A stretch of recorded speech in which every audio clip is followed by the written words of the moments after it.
Say hi, everybody. Hi.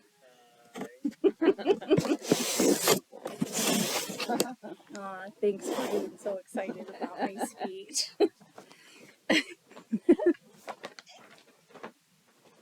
see her?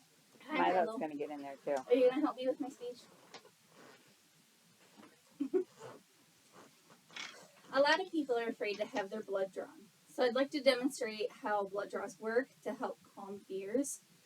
I drew blood for 2 years.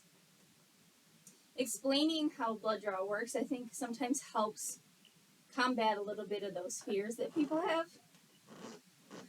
So it's important to gather your supplies, get your information from the patient and the doctor, draw the blood, and then handle the blood at the end. It's important that you have the right supplies to draw blood, because you don't want to get in with the patient and not have everything you need. I have done that before, and it's a disaster. It makes the patient uncomfortable, makes you uncomfortable. It's not good.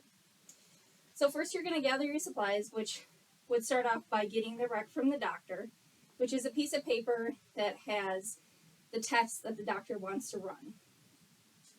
After you do that and you go over what tests the doctor needs, you're going to look at the tests, see what type of tubes you need, and gather those up. Make sure you get enough. Sometimes they'll even take 2, because sometimes you'll hit like the vein wall or something and they don't want to fill, and then you need a new one because it's not going to fill all the way and the test will be inaccurate.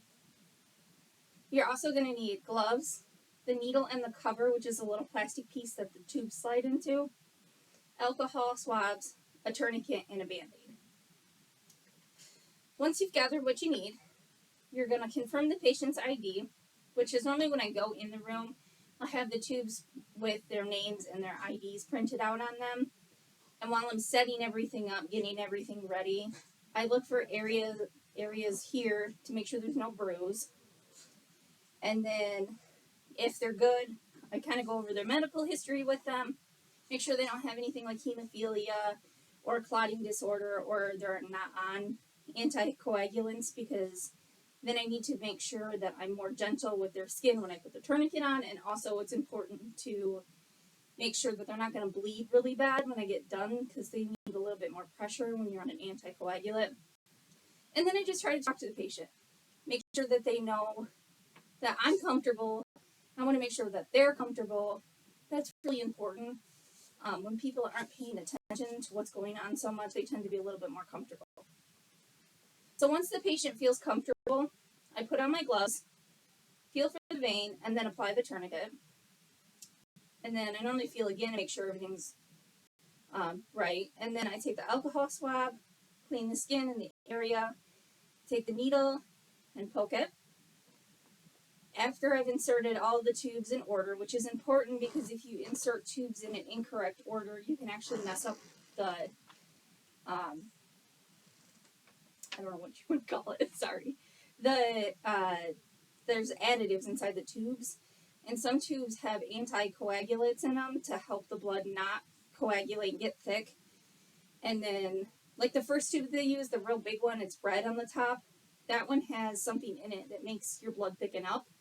And then that little stuff you see at the bottom that looks like Vaseline actually spins in the centrifuge to help take the plasma and put it in the top and the red blood cells in the bottom. And if you don't use that one first and then you use like a lavender top tube, then the blood won't coagulate properly. So it's really important that you put the tubes in order. After I'm done collecting, I remove the needle from the patient's arm while applying pressure and remove the tourniquet. And then if they have something that causes them to not coagulate properly, I normally have them raise their hand above their head while holding pressure like that. And then I leave the room with the blood, and I start to process the blood. So this is how you would handle blood after it's drawn. I take it back and I get a little biohazard bag. I put them in this little tray that has slots that the blood fits into. You're going to put that in there, let it sit for 15 minutes, and it's going to coagulate. And then the ones that need to be spun are going to go in the centrifuge and spin. That normally takes about 5 to 10 minutes. And then you're going to take those out and put them all in the bag You have to make sure that the patient's birth date is on there, the date that it was drawn, and also the patient's full name.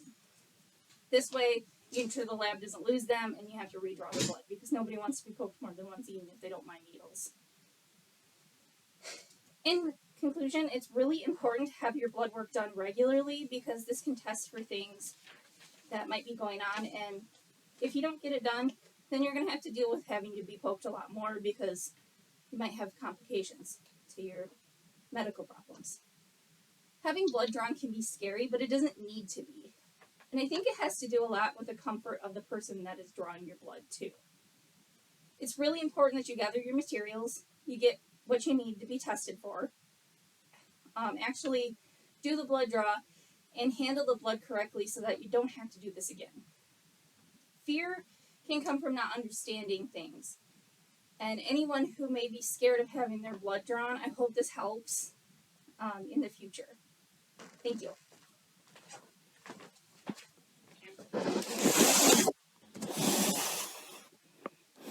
Wave, everybody.